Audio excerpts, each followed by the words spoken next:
Self-managed work teams are a group of individuals fully responsible for accomplishing certain tasks, such as manufacturing a product, providing a service and making the necessary decisions to complete them, including defining tasks and methods of achievement, arranging and scheduling tasks, in addition to holding meetings between team members to solve work problems.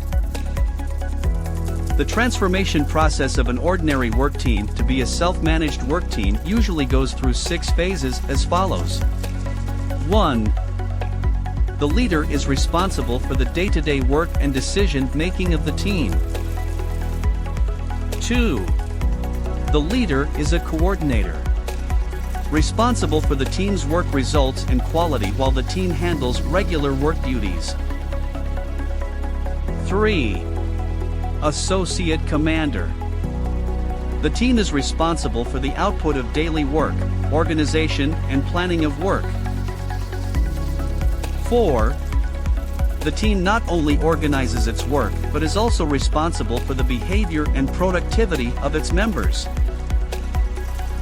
5. The team handles all duties related to its work in addition to most of administrative procedures and activities. 6. The team is completely self-managed.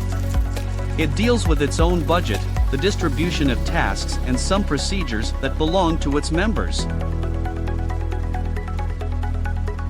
Work teams as an operational structure require a dynamic and flexible organizational structure, and to transform from the bureaucratic vertical hierarchy to a simple horizontal structure, and decrease the chain of command as team members take decisions, do all technical and administrative work by themselves, which requires a high level of empowerment and flexibility.